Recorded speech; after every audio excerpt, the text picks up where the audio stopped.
Hi everybody, it's Tamara Rothenberg from Miami, and this week is Parashat Noah. So Parashat Noah, what is it about? In Parashat Noah happened a lot of things. You know, we know the typical story with the flood, and God talks to Noah to pack all the stuff, all his family, and he ended up destroying the world and creating another world for Noah and the family and the animals. And then the story of Babel happened, etc. But I wanted to focus on the part of Noah, the life of Noah, that it says a tzaddik man is here. A tzaddik man is here in this world, and it walks right next to God, and he listens to every command that God said, and he follows everything. And then that's the first part of the story. And then when he is in the ark, and after the ark, he's the man. It says each of the Adamah, the men of the earth. So he became from the tzaddik man to the man of the earth. And the story of Noah ended very sad. He ended up being drunk, naked in front of his children. The children ended up covering him. So what happened to Noah? What happened to this tzaddik man that it existed, and then this flow happened, and then ended up this way? And why doesn't the Torah is trying to tell us with this story? And I listened to one of the Rabbi Foreman videos, and make a very interesting point in the Noah's life. First of all, he was a tzaddik because he listened to Hashem, and he lived in a very corrupt world, and he follows Hashem commands. Many of the sages, they criticize Noah because he couldn't have done more and he didn't do it. But the fact of the thing is, he was a good man, good enough to listen to Hashem and obey his mission. So he didn't do anything more. Some people criticize him, but that's not what he ended up being how it was.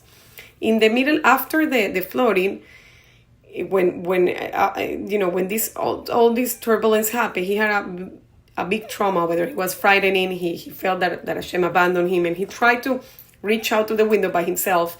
And he tried to see if there was land outside. He wasn't sure that Hashem was with him. So it passed through he checked it with the dove and the raven. It had to pass a little while until he was sure to go out. He didn't want to go out until Hashem told him to go out of the ark. So he was like a kind of afraid. Like you can see like a Noah a little bit change in all this part of the ark. And then when he ended up doing the vineyard and drinking and becoming drunk and everything like that, also before this, God bless him. Him and the children and the rainbow appear and all this story that we know. But then he ended up dying like this, and we ask ourselves why. And the story said that Noah changed, because Noah, it was like a lot for Noah to experience all of this, to experience the destruction of the world, to be sure that God was always with him. And also when he was in the ark, it was like a kind of a trauma. So the story they're trying to tell us that from a tzaddik man can be ended up with a probably addiction. So we are not absent to be like that, to be like kind of more human, right? Like people can end up like that. All of us can end up like that. If we have any particular issue that we don't know how to handle, we don't have the proper therapy or the proper attention to it, we can end up like Noah, all of us. So saying that is how we connect to Noah, how we have this compassion for this man, and he ended up like that. And they say that the kids cover him when they saw the nakedness, and they cover him like that, to have a little bit compassion and some kind of respect for Noah as the man he was.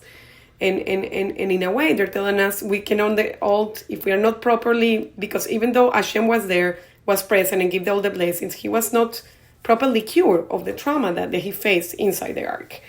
And seeing like this just remind me that we see people struggling in this world, and we see a lot of people that we can help, and we can have compassion. And sometimes we judge people with emotional issues and with mental issues and things like that, and we are very far from judging people like that, because all of us are not exempt to live something like that. We can all fall, and we can all be ended up like Noah if we don't take care of ourselves, because it's a temptation, and addiction is a temptation that exists for all of us. And we just need to work ourselves all the time and be aware that this situation can happen to any person, and have the enough compassion to just help people that are going through difficult times, and help them coming over those difficult times, so we can, they can recover from a big trauma, let's say. And that's why I think this parasha is important because they're trying to focus our attention on what is important in life and how we react on certain situations that Hashem is expecting from us, either rather to judge, to act, and to help the other person. And with this beautiful message, I just want to wish you Shabbat Shalom and see you next week. Would it go up to the heavens or be broken beyond repair?